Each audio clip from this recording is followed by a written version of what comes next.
Maimonides, the Rambam. Moses Maimonides, this is in parentheses. Moses Ben Maimon, known in rabbinical literature as Rambam, from the acronym Rabbi Moses Ben Maimon, from 1135 to 1204. A rabbinic authority, codifier, philosopher, and royal physician. The most illustrious figure in Judaism in the post-talmudic era, regarded by many of the greatest Jewish philosopher of the Middle Ages, and one of the greatest of all time. He was successful in bringing four cultures, Greco-Roman, Arab, Jewish, and Western, together in one person, and in doing so remains one of the most influential religious philosophers of the intellectual world. His teaching influences other faiths as well as Jews. However, it is his commentary on Jewish texts that mark him out as one of the most influential and important Jews in history. He wrote 3 major essays on Jewish law, the most famous being The Guide for the Perplexed, and each of them is still regarded as hugely important in Jewish philosophy. This monumental work laid the foundation for all subsequent Jewish philosophic inquiry known as Chakirah, and stimulated centuries of philosophical Jewish writing. His large 14 volumes work, Mishneh Torah, to date holds canonical authority in regard of a codification of Talmudic law. That was from the Jewish Virtual Library on the internet, the Famous People, and the BBC. Rambam says in chapter 12, paragraph 2 of the laws concerning King Moshiach, our sages taught there will be no difference between the current age and the era of Moshiach, except our emancipation from subjugation to the Gentile kingdoms. The simple meaning of the words of the prophets appears to imply that the war of Gog and Magog will take place at the beginning of the Messianic Age. Before the war of Gog and Magog, a prophet will arise to rectify Israel's conduct and prepare their hearts for the redemption, as it is written. Before I go any further, there will be no war of Gog and Magog. Period. I am Moshiach. This is the the era of Moshiach. And in addition, I'm not here to rectify Israel's conduct. And I would like to think I'm preparing their hearts for the redemption, because it is here.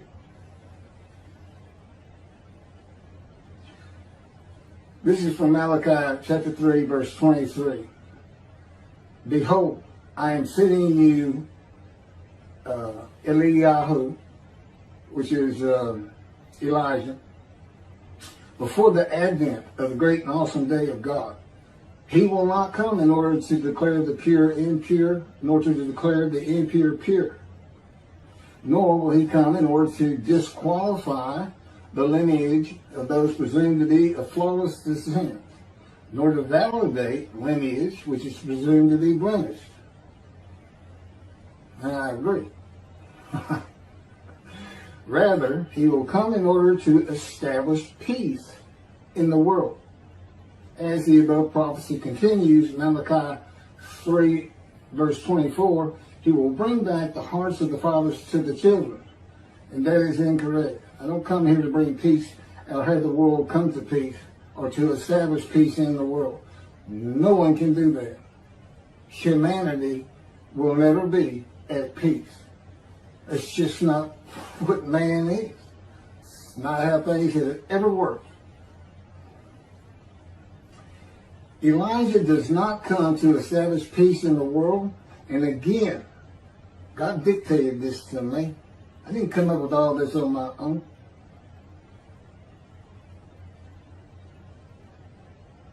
From the book Isaiah 53, In the Day of the Lord. Elijah does not come to establish peace in the world, but to make the many righteous by his knowledge in reconciling the sons to the Father and the fathers to the sons of the family members, one to another, of the Jewish people, by having them be mindful of the teachings God gave Moses at Oreb and to the practice of Judaism. Okay, be mindful. That's an amendment to the first, the covenant between God and the Israelites given by Moses. It's just an amendment because they had to have strict compliance with 100% of the Israelites agreeing to it, that they would all abide by it. Today he's saying be mindful, and he's also saying it doesn't have to be 100% of the people, those who heed and revere and esteem his name. And he knows it's not going to be all of the Jews, notwithstanding the fact he has forgiven their sins and remembers their iniquities no more. And to be a messenger of the new covenant with sin forgiveness. That's why it's new. There's an amendment to it, and in addition to it is sin forgiveness. That's the only difference. I will be your God and you will be my people. That's the covenant. And it's never changed. It's never gone away. It's new only in the sense that there's been an amendment to it, and in addition to it, and it's a ratification and confirmation of the covenant at Mount Sinai, or Rambam and the sages say in chapter 12, paragraph 3 of the laws concerning King Moshiach. God makes it real clear. He calls Moshiach, my servant David, a shepherd. He's a teacher. There's been no Davidic kingdom dynasty that Rambam thinks is coming. And that's all you have. Now there is a slight reference to king and prince throughout the covenant of friendship. That just means leader in this context. He's a ruler amongst the people, not a ruler over the people. This is just Rambam's rendition of what a Davidic kingdom would be, but it's not in the Hebrew Bible. During the era of the King Moshiach, once his kingdom has been established and all of Israel has gathered around him, the entire nation's line of descent will be established on the basis of his words, through the prophetic spirit which will rest upon him. In the Middle Ages and in antiquity, they believed in prophetic spirits. This will not happen. I do not have a prophetic spirit. The Spirit of God alighted upon me, but he's a person that he helps me. He'll tell me things and teach me things. But there's no such, by and large, nobody believes in that kind of thing anymore. That somebody can just prophesy. God prophesied. He has absolute knowledge of humanity from Adam on to the end of the earth. Okay, now he can tell a man, write this down, or go tell the people this. But this just comes from him by knowledge. No man gets a spirit upon him and all of a sudden he can prophesy.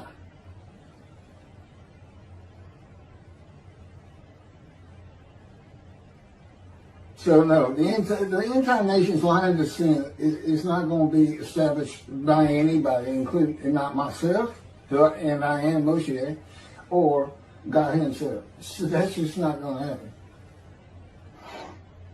As it is written, he shall sit as a refiner and purifier. He will purify the lineage of the Levites first, stating that this one is a priest of defined lineage, and this one is a Levite, a divine lineage. Rambam basis for this belief is a verse in the book of Ezra, chapter 2, verse 63. The governor said to them, they shall not eat of the most holy things until a priest arises who will wear the Yom and the Tamim. From this verse, one can infer that the genealogy of those presumed to be of unquestioned priestly and Levitical lineage will be traced by means of the prophetic spirit, and those found to be of such lineage will be made known. He will define the lineage of the Israelites according to their tribe alone, i.e., he will make known each person's tribal origin, stating that this one is from this tribe and this is from another tribe. It's not going to happen. And he's talking about Moshiach being the purifier. He got that wrong too. He shall sit as a refiner and purifier from the first paragraph of chapter 12. Paragraph 3 is not Moshiach. God purifies and refines. And he comes with Elijah and the angel of the covenant that you desire. Rambam says the prophetic spirit will rest upon the anointed one. The prophecy of the Hebrew Bible, the prophecies of God. I just gave you my summarization of before I read this, of what I'm about to reread. The difference is, this sounds better, and this is what God dictated.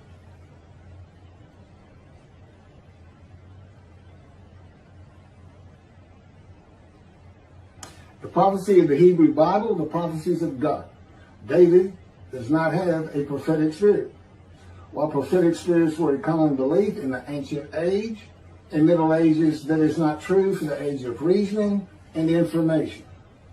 Isaiah chapter 11 verse 2 defines the attributes of the spirit that alights upon the anointed one as a spirit of wisdom and insight, a spirit of counsel and valor, a spirit of devotion and reverence for the Lord. There is nothing regarding a prophetic spirit. And even that, it's just what the Spirit of God lit upon me, and he has all these attributes, and they teach me, and they tell me as I speak to people how to do and how to be. But a spirit didn't just alight upon me in and of itself. And within God's spirit is God himself, his very presence, his mind. You know, it's a hard concept because Judaism's never taught it, but it's in Ezekiel.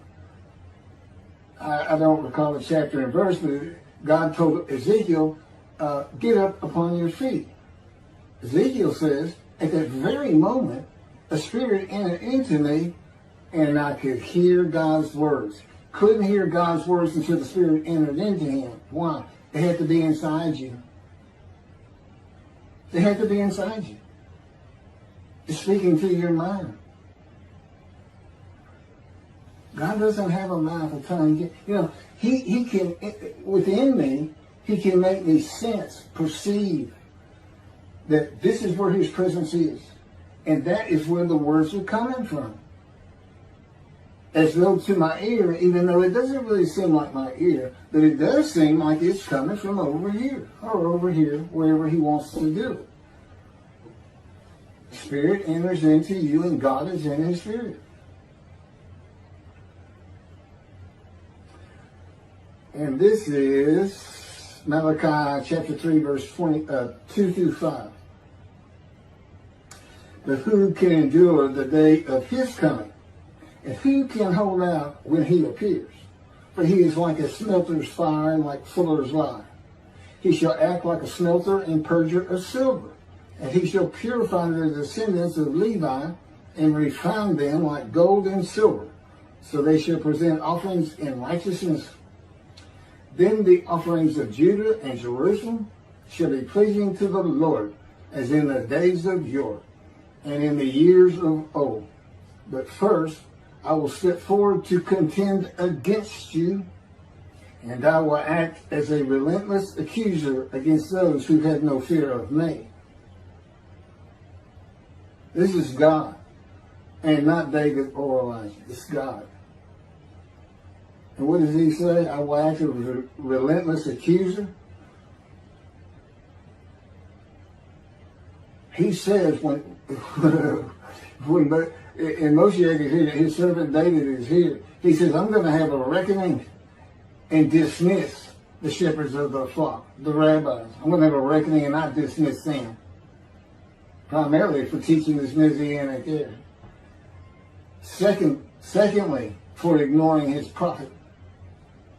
That would be me, shunned, despised, and held of no account. That's how they've been treating me for years now.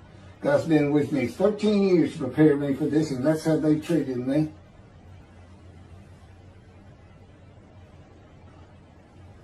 In Hebrew writing, it is common to express the same idea twice. Okay, God's telling me to move on. I don't need to hear that. It just had to do with smelting and this and that. In Malachi 1 and 2, the priesthood has been defiled. They offered polluted offerings. They had turned from God, refused to listen to him, and they profaned God's covenant. They disregard God's ways. This is in quotes from Ezekiel. Well, it's in quotes anyway. Those who have no fear of me would be the priestly tribe of the Levites, and not pertain to genealogy or tribal lineage, but to Ezekiel 34. Thus said the Lord God, I'm going to deal with the shepherds. I will demand a reckoning of them for my flock, and I will dismiss them from tending my flock. It's Ezekiel chapter 34, verse 10. Then I will appoint a single shepherd over them to tend them, my servant David. Again, that's Moshiach. He shall tend them. He shall be a shepherd to them. Not a king. I, the Lord, will be their God. My servant David shall be a ruler among them. I, the Lord, have spoken, and I will grant them a covenant of friendship. Malachi chapter 3, verse 3 says that he shall purify the descendants of Levi and refine them like gold or silver, so that they shall present offerings in righteousness. This would be those rabbis who accept the words of the prophets of God as interpreted in this day of reasoning and information, and not as interpreted in the ancient age and middle age. If you want to be purified, if you want to get out from under the dismissal, you're going to have to learn everything God dictated to me in Isaiah 53 in the day of the Lord, and the second book, the life of God's righteous servant of Isaiah 53, which is my life.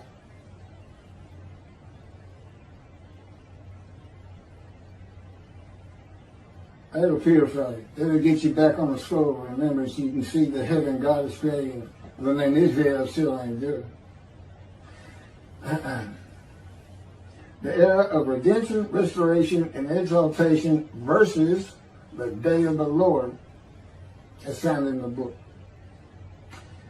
Rambam and the sages interpreted it as a prophecy that Moshiach, with a prophetic spirit, will determine the lineage of the priests and Levites from a verse in the book of Israel. I've covered this. Anyway, the governor said to them, they shall not eat of the most holy things until a priest arise who will wear the Urim and Thummim. This has nothing to do with genealogy of Levites today or purification and refining, or a prophetic spirit on Moshiach. This is not a prophecy of a high priest arising. And it is not Moshiach, but an answer to those that could not prove they were Levites when the verse is put into its proper context. This is Ezra, chapter 2, verses 61 through 63. Of the sons of the priests, the sons of Habiah, the sons of Hakuz, the sons of Barzillai, who had married a daughter of Barzillai and had taken his name. These searched for their genealogical records, but they could not be found. So they were disqualified for the priesthood. The Teshachta ordered them not to eat of the most holy things until a priest with Urim and Thummim should appear. It was just a specific instance. In the Hebrew Bible, the Urim and Thummim are elements of the breastplate worn by the high priest attached to the ephod. They are connected with divination in general and cleromancy in particular, a belief in antiquity and the Middle Ages rarely believed in today.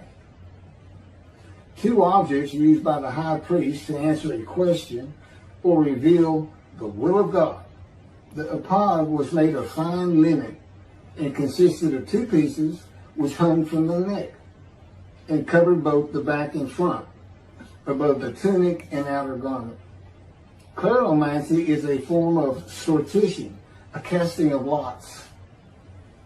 A casting of lots in which an outcome is determined by means that normally would be considered random, such as the rolling of dice, that are sometimes believed to reveal the will of God. Casting of lots, the will of God.